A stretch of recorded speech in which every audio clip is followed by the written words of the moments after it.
just been for a fantastic run, which just reminds me of the energy systems when applied to running. I always remember one of my old mates invited me to his child's school carnival. The child's name was Nicholas, and all these young kids, they're only around about 6 or 7 years of age, they're all lined up for the 400-meter run.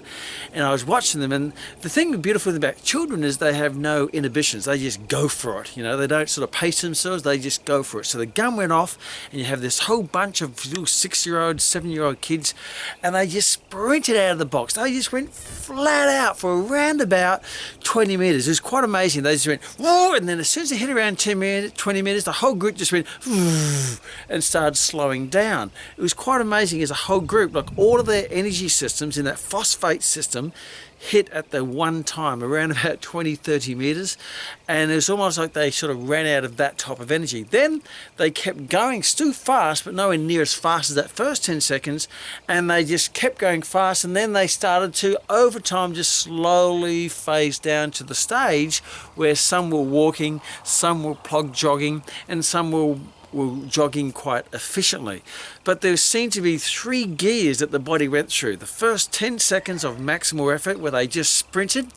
Then they went through a stage of around about up to about a minute, and then they got to that stage where they were just sort of just plugging away.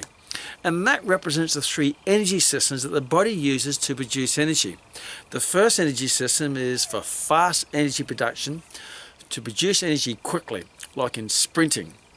So imagine that you're on a 400-meter running track, and if you just sprint, you'll be able to sprint for around about anywhere between 60 to 100 meters at full pace.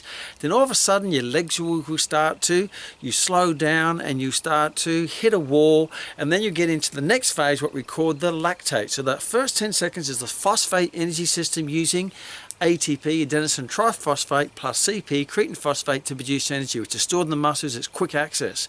But then you go into that second phase of the lactate energy system, where you can still go fast, but nowhere, it's certainly not a sprint. It's more like a fast run. So you go from a sprint to a fast run, and in that fast run you can probably maintain that up to about a minute, at the maximal length around 2 minutes, where you're really pushing.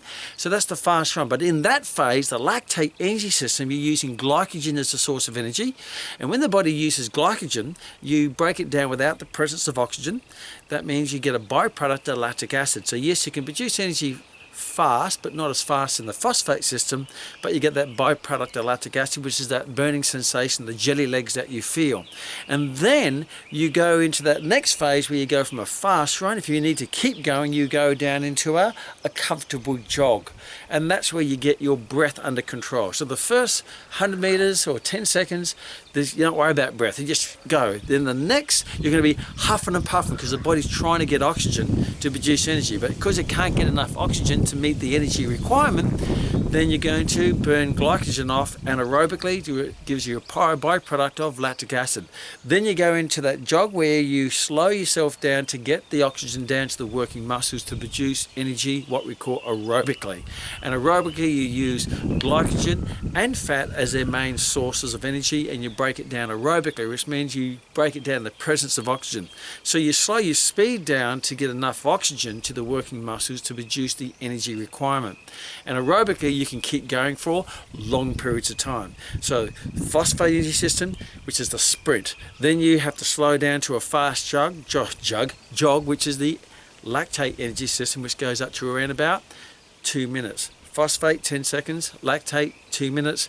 Then you go into the aerobic energy system, which is a comfortable jog, which uses oxygen uses oxygen to break down energy aerobically. So phosphate, lactate, aerobic, applied to running, sprinting, fast jogging, fast running, or plug jogging, or fast walking, and that would be no cow poo.